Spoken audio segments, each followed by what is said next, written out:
아멘. 할렐루야. 먼저이면 저와 여러분과 교회 속에 주연의 평강과 축복이 넘쳐나기를 주님의 이름으로 축원합니다. 오늘 에베소 6장 1절에서 3절 말씀을 가지고 네 부모님을 공경하라는 제목의 말씀을 가지고 말씀을 전하겠습니다. 오늘은 어버이 주일입니다. 오늘 우리 모두는 어머니에 대한 존경심과 그리움으로 이 예배에 임하기를 바랍니다. 원래 우리나라는 어버이날이 없었습니다. 원래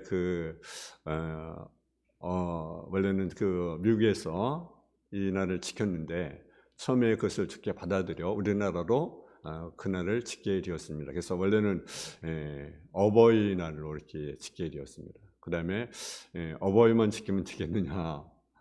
그래서 어버이날, 어버이실로 이렇게 지키게 된 것을 우리가 보게 됩니다. 세상에서 가장 강력한 관계가 어떤 관계라고 여겨집니까? 그것이 부모와 자녀의 관계가 아닌가 그렇게 생각이 듭니다. 그래서 부모와 자녀가 가장 강력한 관계입니다. 이 관계는 서로 떼어놓을 수 없는 그런 관계입니다. 그래서 부모와 자식 간의 관계는 천수를 따지지 않습니다. 세계에서 우리나라의 가족 제도를 인정받고 있는 제도입니다. 할아버지, 아버지, 손자, 이날은 대가족이 모여서 살았습니다. 살면서 서로 우애와 협동 정신을 배우고 혈육의 정을 배우고 인정을 배우고 그리고 상하 질서의 삶의 지혜를 배우게 되었습니다. 그런데 오늘날은 이러한 가족 제도가 점점 초회해짐을 보이고 있습니다.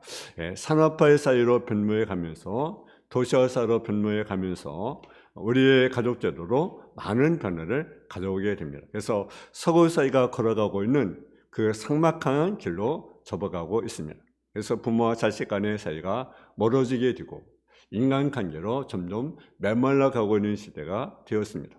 이런 때 어버이주를 지킴으로 태어가는 부모와 자식 간의 사이를 생각해 보는 것은 굉장히 중요하다고 여겨집니다. 그러면 첫째로 왜 우리가 부모님을 공경해 드리는가라는 거죠. 자녀가 부모를 공경하는 것은 당연한데 우리가 이 시간 이 물음에 대기해야 하는 사실이 안타까울 뿐입니다. 오늘 수많은 젊은이들이 자기 쉬운 출세를 위해서 자기 편안한 삶을 위해서 부모를 거칠스럽게 여기고 때로는 불필요한 존재로 여기는 시대가 되었습니다. 부모님을 공경하는 것은 하나님의 명령이라는 사실입니다. 이것은 해도 되고 안 해도 되는 것이 아니라 반드시 해야 될 하나님의 명령이라는 사실입니다.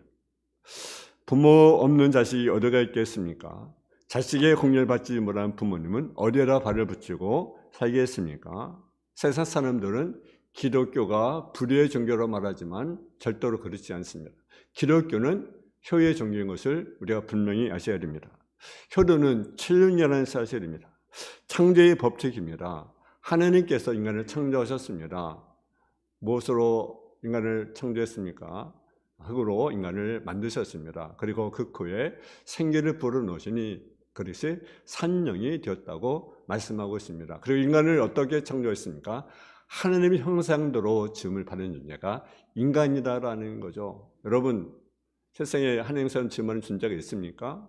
하나도 없습니다. 인간만이 하나님 형상대로 지음하는 존재입니다. 그래서 생명체의 상호간에 볼 때 잘 이루어지고 있는 것을 보게 됩니다. 하나님께서 쓰신 천륜은 법칙이자 명령이신 회대들을 몰할 때 우리는 하나님의 심판을 받게 되는 것입니다. 신명기 27장 10절에 보게 되면 그의 부모를 경홀히 여기는 자는 저주를 받으라 할 것이요 모르는 백성은 아멘할지니라.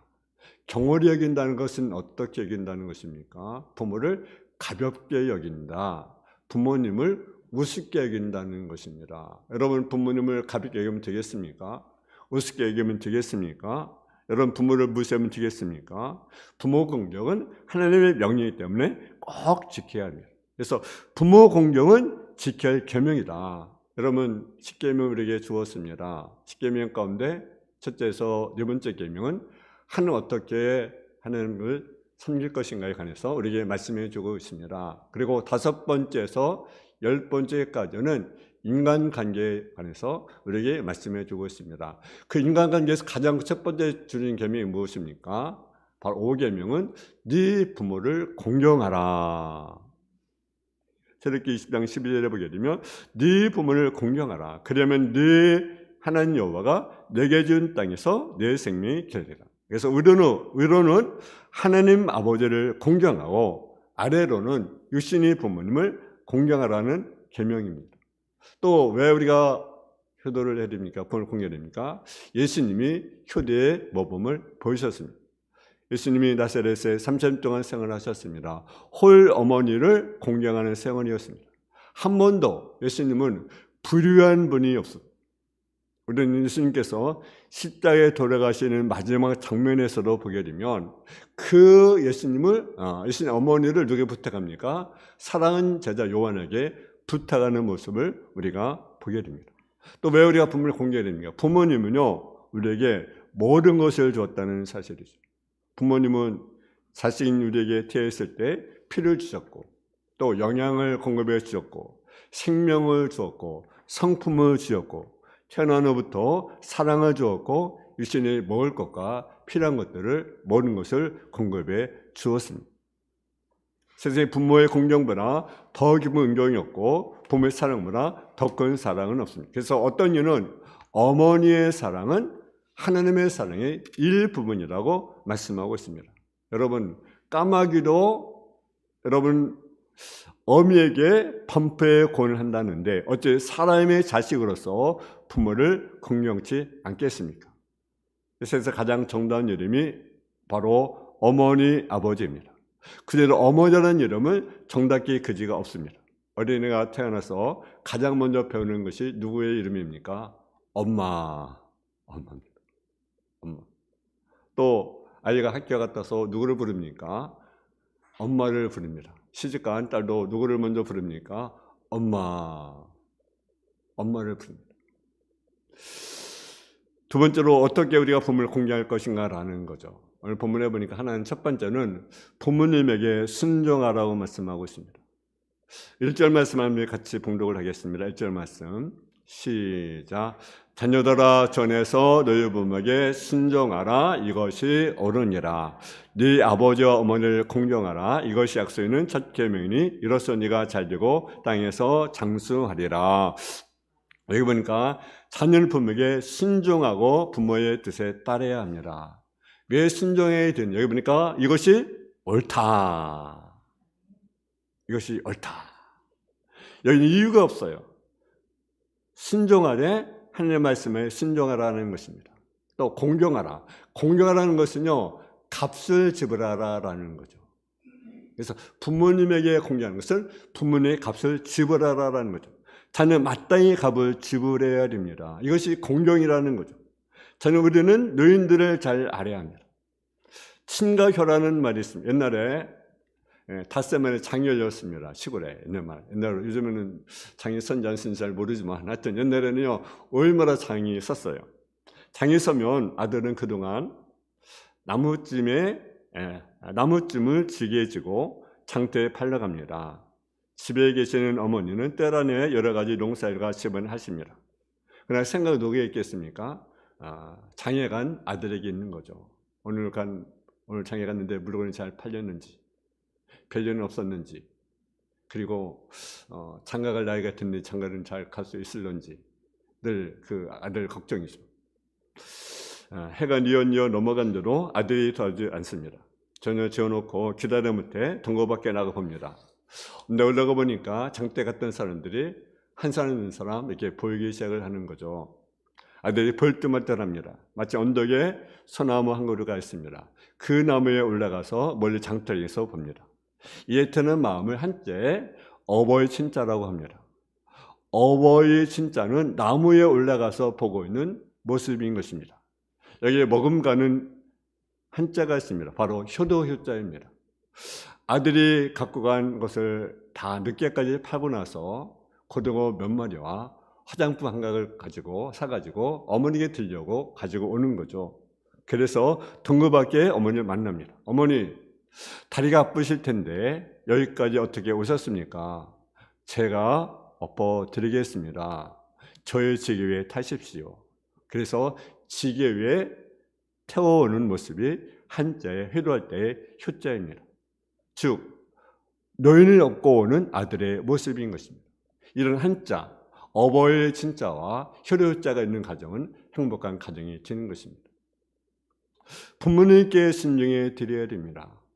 자녀는 부모에게 순종하라. 이것이 옳다고 말합니다. 순종은 순순히 따르는 것입니다.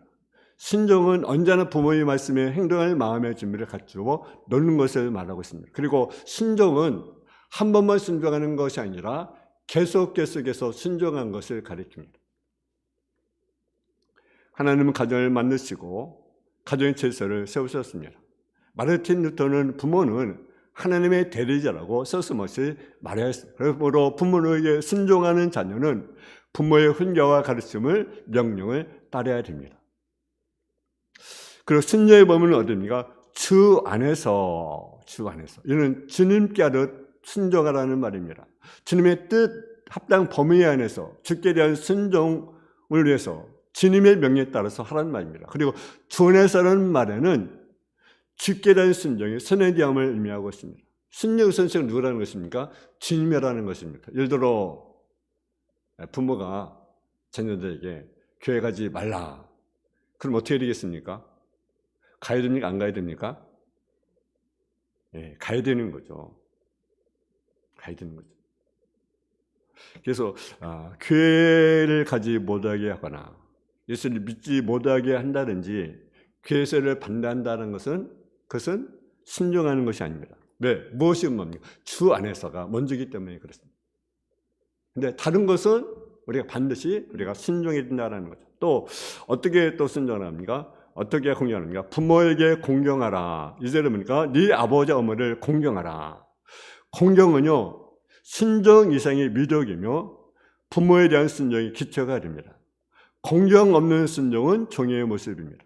공경은 어떤 뜻을 가지고 있느냐? 간, 무거운 것, 영광된 것, 존경하라는 뜻을 가지고 있습니다.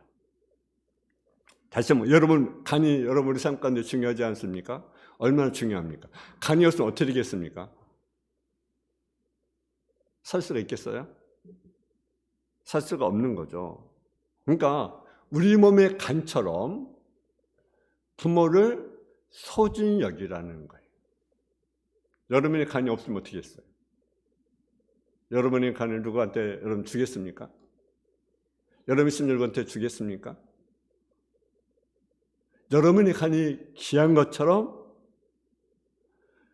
부모를 무겁게 여기고 부모의 교훈 명령을 소중히 여기라는 것입니다. 그래서 또한 공경이라는 말은 또 어떤 겁니까? 사랑하고 높이라는 것입니다. 그래서 부모님을 사랑하고 부모를 높이라는 말입니다. 무조건 굴복함이 아니라 부모를 사랑해서 높이고 받드는 얘가 바로 부모를 공경하는 것이라는 것입니다. 하나는 부모에게 권위를 부여하셨습니다. 그것은 부모가 가지고 있는 인격적인 자질 때문에 저린 것이 아니라 하나님의 질서를 위해서 부모에게 권위를 주신 것입니다. 우리는 부모가 실수를 빌미로 부모의 권위를 침해하는 죄악을 범해서는 안 되는 것입니다. 여러분 창기 보면 그 노아라는 사람이 있습니다. 노아가 그만 실수를 범했어요. 술을 먹고 잔치해서 벌거벗고 있습니다. 그때 아버지의 수치심을 폭로한 함 뭘 받았습니까? 저주를 받았습니다.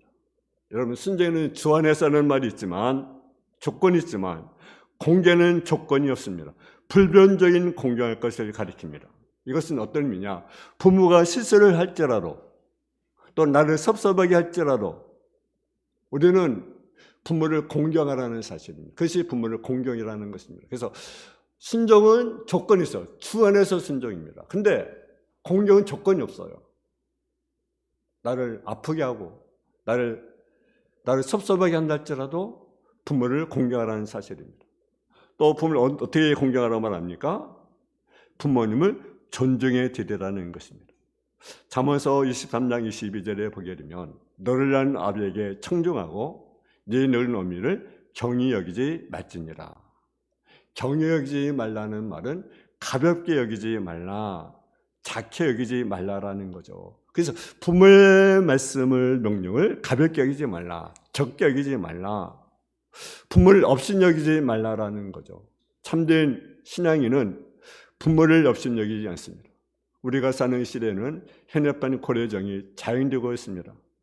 자신은 늙지 않을 것으로 착각하고 늙으신 부모를 내다버리고 함부로 대하는 일들이 우리 주변에 종종 일어나고 있는 것을 우리가 보게 됩니다. 출애굽기 21장 5절에 보게 되면 자기 아버지나 어머니를 치는 자는 반드시 죽일지니라고 말씀하고 있고, 17절에 보게 되면 자기의 아버지나 어머니를 저주한 자는 반드시 죽일지니라고 말씀하고 있습니다. 여러분, 부모를 공경한다는 것은 부모님을 사랑한다는 것을 의미하고 깊이 존경하며 경의와 사례를 동반하는 것을 의미하고 있는 것입니다. 이것이 첫째 계명이다, 으뜸되는 계명이다, 으뜸되는 축복의 약속이다 라는 말씀입니다. 또 어떻게 우리가 공경해야 됩니까? 부모님의 마음을 편하게 해야 된다라는 거죠. 그래서 잠언서 17장 1절에 보게 되면 마른 떡 한 조각만 있고 화목하는 것이 제육이 집에 가득하고도 다투는 것보다 낫다고 말씀하고 있습니다. 여러분, 집안에서 화목해야 되는데 매일매일 싸우면 되겠습니까? 아무리 좋은 음식을 먹고 좋은 집에 산다고 할지라도 매일 다투면 그 집이 행복하겠습니까? 그렇지 않잖아요. 부모님의 마음을 편하게 해드리는 것이 효도의 길이라는 사실이죠. 여러분, 나이가 드시면 자녀 섭섭해하시고 오해로 잘하십니다. 이런 마음을 잘 이해하셔서 부모님의 마음 편하게 드리는 저와 여러분 되어지기를 주님의 이름으로 축원합니다. 또 하나는 부신 부모님을 예수를 믿게 해야 됩니다. 그래서 긍정의 목적은 무엇입니까? 영혼을 구원하는 것입니다. 아무리 세상에서 다 필요한 걸 잘해준다고 할지라도 만약 그 영혼이 구원받지 못한다고 한다면 그것보다 불행한 일이 없는 것입니다. 그래서 자녀로서 부모에게 할 수 있는 최대 효성이 바로 뭐입니까? 부모님을 예수님 믿게 하여 구원을 얻게 하는 것입니다. 지금 부모님이 돌아가신 분이 계시다고 한다면 관심을 갖고 그리고 기도하고 그들을 전도를 해드리는 것입니다. 세 번째로 부모를 허난 자에게 받은 축복이 무엇입니까?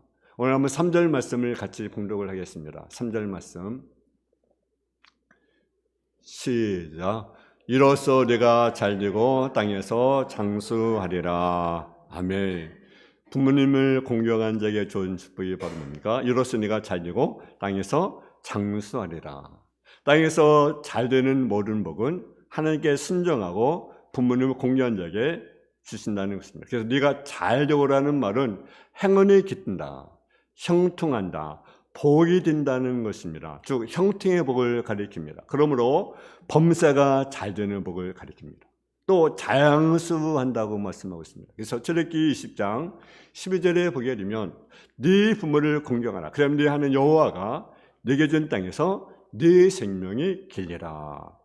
신명기 5장 16절에도 보게 되면 나는 네 하나님 여호와가 명령한 대로 네 부모를 공경하라. 그리하면 네 하나님 여호와가 네게 준 땅에서 네 생명이 길고 복을 누리라고 말씀하고 있습니다.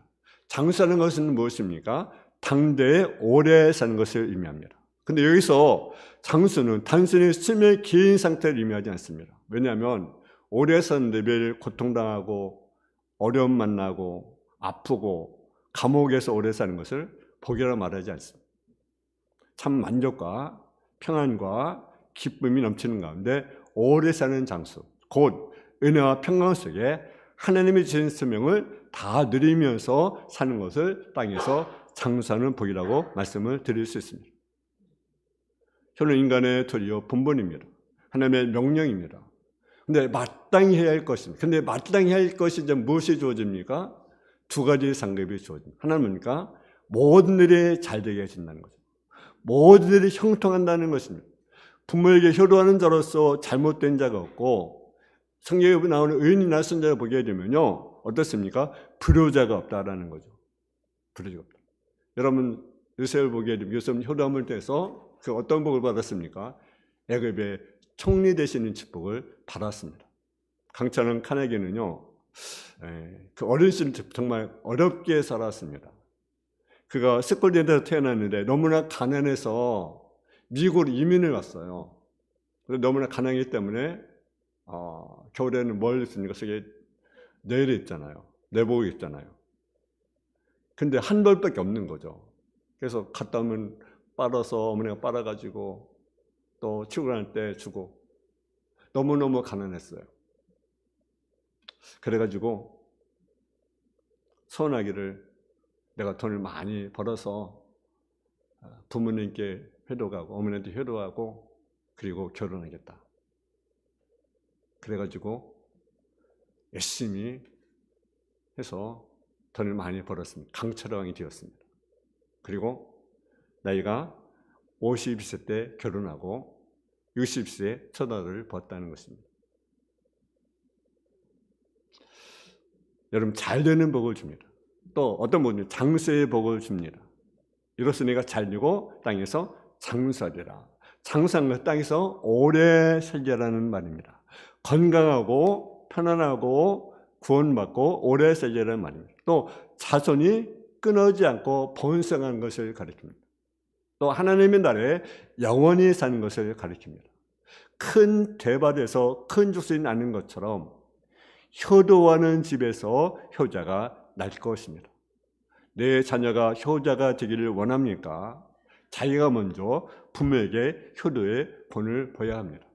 나는 부모를 공경하지 않고 나는 부모를 효도하지 않고 내 자녀이 나에게 효도를 잘하겠지. 그것은 크나큰 오산입니다. 한 가지 이야기하겠습니다. 이조 숙종 때 개성 근방에 이르는 효자가 살고 있었습니다.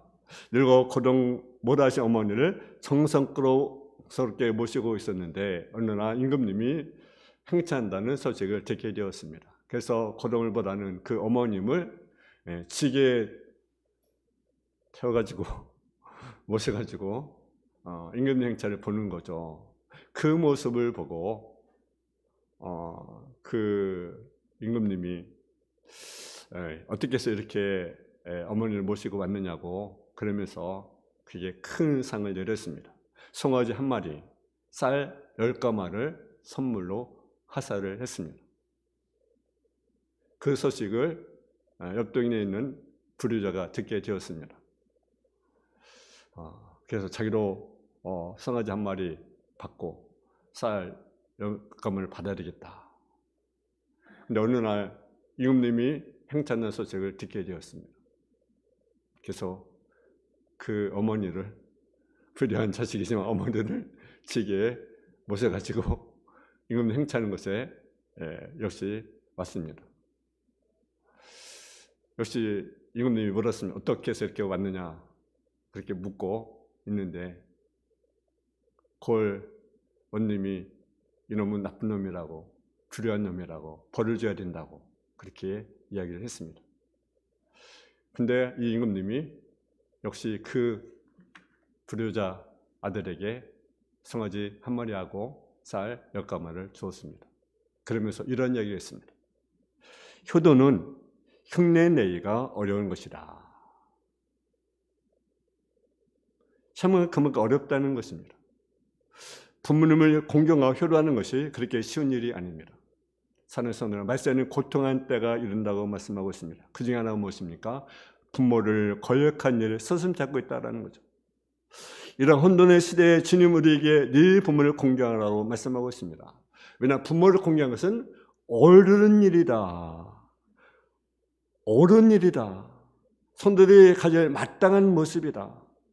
부모에 대한 공경받으면 순종입니다. 이것은 조건 있는 순종입니다. 또는 뭡니까? 공경입니다. 여기는 조건이 없습니다. 부모가 허물이 많아도, 부모가 실수를 해도, 부모가 나를 책망해도, 그래도 우리는 사랑하며 공경해야 합니다. 그리고 존중하는 것입니다. 부모를 업신여긴 제약을 범해서는 안 됩니다. 그리고 부모님 마음을 편하게 드려야 됩니다. 그리고 안면은 부모님이 계시며 그들의 영혼을 뭡니까? 구원해야 된다라는 거죠. 이렇게 부모를 공경한 자는 범사 달리고 장수의 축복을 주십니다. 여러분, 오늘은 어버이 주일입니다. 어버이를 통해 다시 한번 잃었던 부모를 공경하는 마음을 갖게 되고, 그리고 정말로 부모를 공경하고 순종하고 존중하고, 그리고 부모님 마음을 편하게 드리고, 그리고 혹시 안 믿는 부모님이 계시면 그들의 영을 구원하는 저와 여러분 되어지기를 주님의 이름으로 축원합니다.